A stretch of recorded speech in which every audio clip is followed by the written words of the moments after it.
This is the story of a man named Steve Jobs. He was a very famous man.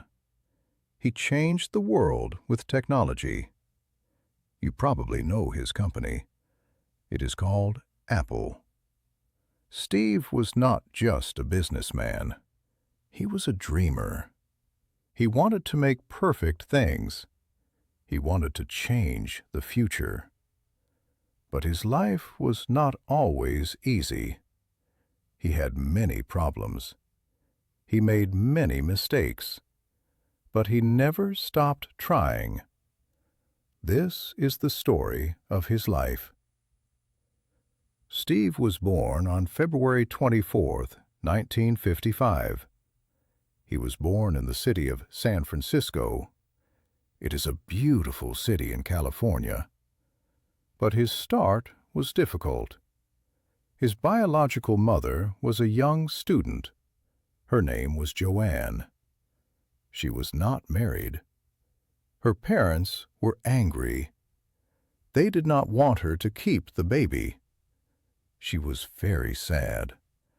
But she had to give the baby away. She wanted him to have a good life. She wanted him to go to college one day. So she looked for new parents for him. A couple named Paul and Clara Jobs wanted a baby. They could not have their own children. They were very happy to take the baby.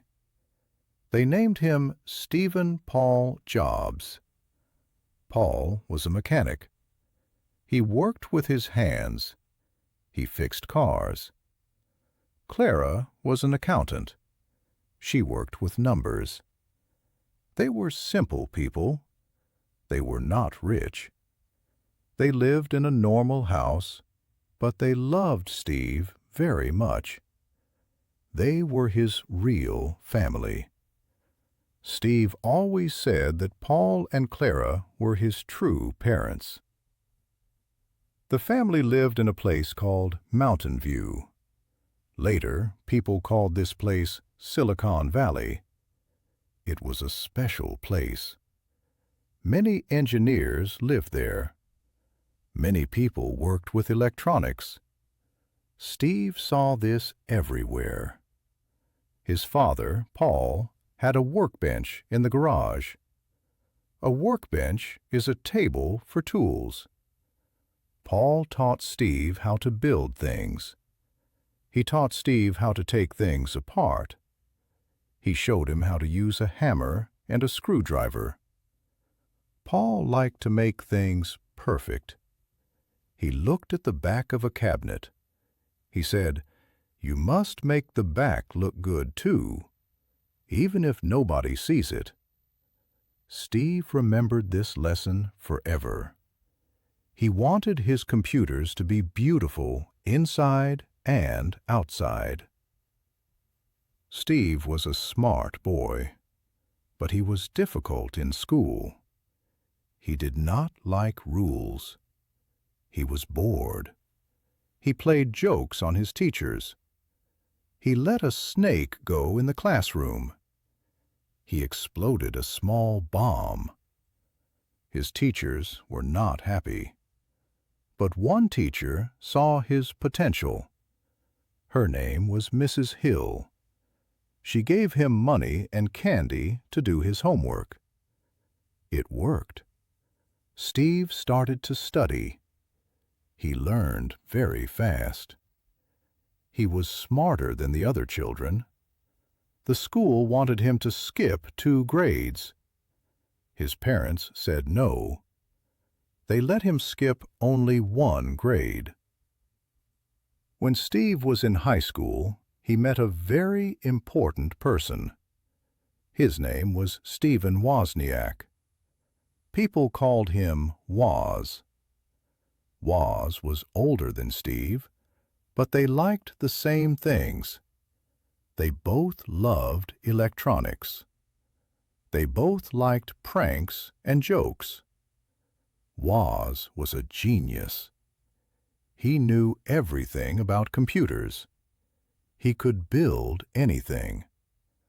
Steve did not know as much about engineering But Steve knew about people. He knew what people wanted. Woz was shy. Steve was loud. They were a perfect team. One day, Woz made a blue box. This was a small machine. It could make free telephone calls. It tricked the telephone system. It was illegal, but it was clever. Steve said, "We can sell this." They made many boxes. They sold them to students. They made money. This was their first business. Steve learned a lesson. He learned that he and Woz could work together. Woz could build something cool. Steve could sell it. Steve finished high school. He went to a college called Reed College. It was in Oregon. It was an expensive college. His parents spent all their savings to pay for it. But Steve did not like it. He did not like the required classes. He was bored again. He stopped going to normal classes. He dropped out of college after only 6 months. But he stayed on the campus. He slept on the floor in friends' rooms. He returned Coke bottles to get money for food. He walked across town to get free food at a temple. It was a hard time, but he was happy. He went to classes that he liked. One class was about calligraphy. Calligraphy is the art of beautiful writing. He learned about different styles of letters. He learned about spaces between letters. He learned what makes writing look great. At that time, it seemed useless. It would not help him get a job. But 10 years later, it was very important. He put these beautiful fonts into the first Macintosh computer. Because of this class, our computers today have beautiful text. After college, Steve got a job. He worked for a video game company called Atari. He made some money, but he wanted to see the world. He wanted to understand life. He went to India. He traveled with a friend. India was very different from California. It was hot and dusty. Steve walked a lot. He wore simple clothes. He shaved his head. He became a Buddhist. He learned about simplicity. He learned that simple things are often the best things. This idea stayed with him. He wanted his computers to be simple. Steve came back to California. He was 21 years old. Woz was 26. Woz was part of a computer club. He built a new computer board. It was very basic. It did not have a screen or a keyboard case. It was just the electronics. But it was fast. Steve saw it. He was excited. He said to Woz, "Let's start a company." Woz was not sure. He just wanted to make computers for fun. But Steve convinced him. They needed a name. Steve was on a fruit diet. He only ate fruit. He visited an apple farm. He thought the name Apple was fun. It was spirited and not intimidating. It was a friendly name. So they called the company Apple Computer. They started the business on April 1st, 1976.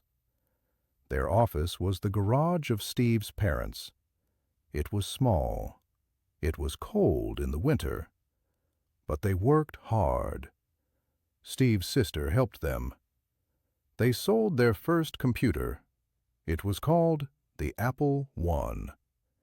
It was not a big success, but it was a start. Then came the Apple II. This computer was different. Woz made it very powerful. It could show color. Steve wanted it to look friendly. He did not want a metal box. He wanted a plastic case. He wanted it to look like a kitchen appliance. The Apple II was a huge success. People loved it. Schools bought it. Offices bought it.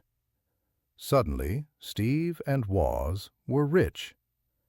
They were very young, but they were millionaires. Apple became a big company. But Steve was not satisfied. He saw a new technology. He visited a place called Xerox PARC. He saw a computer with a mouse. He saw pictures on the screen. These pictures were called icons. He saw windows on the screen. He was amazed. He thought, "This is the future." He wanted to make a computer like this. He started to work on a new project. It was called the Macintosh. Steve worked very hard on the Macintosh. He was a difficult boss. He wanted everything to be perfect. If an engineer made a mistake, Steve shouted. He told people their work was bad. Some people cried. Some people hated him. But they also loved his passion. They wore T-shirts that said, "Working 90 hours a week and loving it." They wanted to make the best computer in the world. The Macintosh came out in 1984. Steve made a famous TV commercial. It was like a movie. It showed that Apple was different from other big companies. The Macintosh was beautiful. It said "Hello" on the screen. It was easy to use. You did not need to know computer code. You just clicked on pictures. It changed how we use computers today. But there was trouble at Apple. Steve was the founder, but he was not the CEO. The CEO is the boss of the company. The board of directors hired a man named John Sculley. Steve hired him too. Steve asked him a famous question. "Do you want to sell sugar water for the rest of your life? Or do you want to come with me and change the world?" Sculley came to Apple. But Steve and Sculley did not agree. They fought about business. They fought about prices. The board of directors had to choose. They chose Sculley. They thought Steve was too young. They thought he was too difficult. They took his power away. Steve was 30 years old. He was fired from his own company. He was devastated. He felt rejected. He stayed in bed for days. He did not know what to do. He thought his life was over. But later, Steve said this was the best thing for him. The medicine tasted bad, but the patient needed it. He felt light again. He could be a beginner again. He started a new company. It was called Next. He wanted to make the best computer for schools and universities. The Next computer was a black cube. It was very strong. It was very beautiful. But it was too expensive. Not many people bought it. But the software inside was amazing. At the same time, Steve bought another small company. It was a group of computer artists. He called the company Pixar. Steve believed in them. He gave them money for years. They worked on computer animation. They made short films. Then they made a deal with Disney. They made a movie called Toy Story. It came out in 1995. It was the first movie made entirely with computers. It was a huge hit. Everyone loved Woody and Buzz Lightyear. Pixar became very famous. Steve made billions of dollars. He was back on top. During this time, Steve's personal life changed too. He gave a speech at a university. He saw a beautiful woman in the front row. Her name was Laurene Powell. After the speech, Steve sat in his car. He had a business meeting that night, but he thought about the woman. He asked himself, if this is my last day on earth, what do I want to do? He did not want to go to the meeting. He ran after her. He asked her for dinner.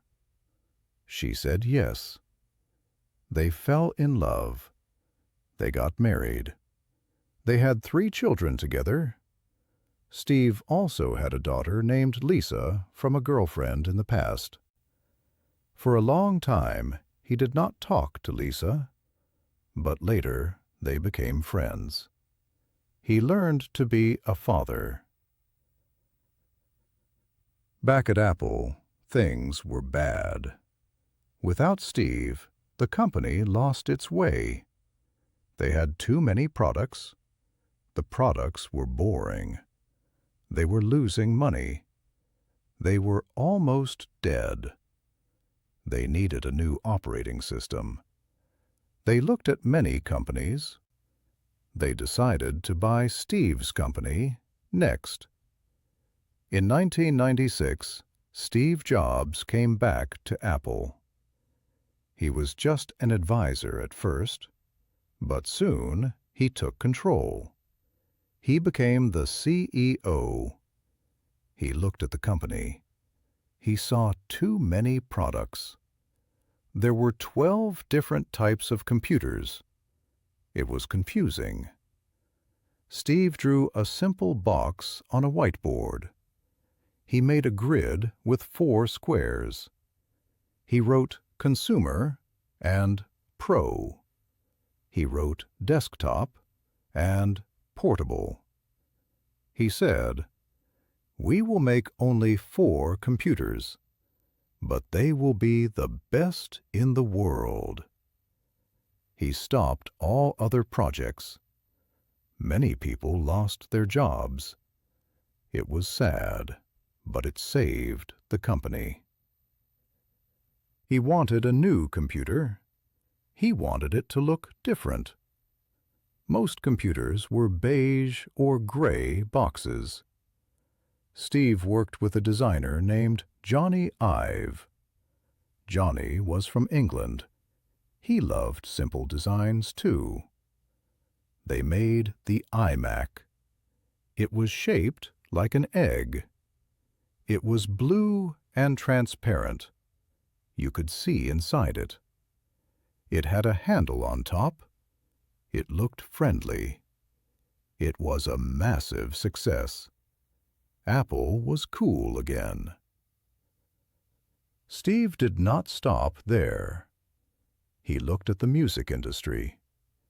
People listened to music on CD players, or they downloaded music illegally on the internet. It was messy. Steve wanted a small device. He wanted it to be simple. In 2001, he showed the world the iPod. It was a small white box. It had a wheel to control it. He said, 1,000 songs in your pocket. People were amazed. The white headphones became famous. Everyone wanted an iPod. Then he opened the iTunes Store. People could buy songs for 99 cents. It was easy and safe. Steve Jobs changed the music business forever. Then came his biggest idea. Phones were terrible. They had plastic keyboards. They were hard to use for the internet. Steve wanted to put a computer in a phone. He worked on this for years. It was a secret project. In 2007, he went on stage. He said he had 3 new products: a music player, a phone, and an internet communicator. He repeated it: a music player, a phone, an internet communicator. Then he smiled. He said, "These are not 3 separate devices. This is one device." It was the iPhone. The iPhone had no keyboard. It was all screen. You used your fingers to control it. This was called multi-touch. You could pinch to zoom on a photo. You could scroll with a flick of your finger. It was magic. The world went crazy. People waited in long lines to buy it. It changed everything. Now, we carry the internet in our pockets because of Steve Jobs. Steve had one more big thing. He wanted a tablet, a flat glass screen. Critics said it was just a big phone. They said nobody needed it. Steve launched the iPad in 2010. He sat in a comfortable chair on stage. He swiped through photos. He read a newspaper on the screen. It looked natural. The iPad became a huge hit for schools and homes. But while Steve was changing the world, he was fighting a secret battle. In 2003, doctors found a tumor in his pancreas. It was a rare form of cancer. At first, Steve did not want surgery. He tried to cure himself with special diets. He ate only carrots and fruit. He tried acupuncture, but the cancer grew. He finally had surgery in 2004. He looked thin, but he said he was fine. He kept working. He was passionate. He knew his time was limited. He gave a famous speech at Stanford University in 2005. He told the students 3 stories. He talked about connecting the dots. He talked about love and loss. He talked about death. He said, "Your time is limited, so don't waste it living someone else's life." He told them to stay hungry, stay foolish. It was a very powerful speech. His health got worse. He took time off work. He had a liver transplant. He came back, but he was very thin. He was weak. In August 2011, he could not work anymore. He wrote a letter. He resigned as CEO. He gave the job to his friend Tim Cook. Steve wanted to just be the chairman. He wanted to help, but he had no energy. Steve Jobs died on October 5, 2011. He was 56 years old. He died at home with his family around him. The world was very sad. People did not just lose a CEO, they lost a genius. People went to Apple stores around the world. They put flowers and apples in front of the stores. They lit candles. They put up notes that said, "Thank you, Steve." Even his rivals were sad. Bill Gates, the founder of Microsoft, said he would miss Steve very much. Steve Jobs left a big legacy. A legacy is what you leave behind for the world. He was a complex man. He was not always nice. He could be mean. He was a perfectionist. He drove people crazy. But he pushed people to do their best work. He believed that technology should be beautiful. He believed it should be easy. He combined art and engineering. Today, we see his work everywhere. When you look at your smartphone, that is Steve's idea. When you see a laptop that is thin and light, that is Steve's influence. When you see a computer-animated movie, that is Steve's company. He taught us to think different. He taught us that one person can change the world. He started in a garage with a friend, and he built the most valuable company on earth. His story shows us that passion is the most important thing.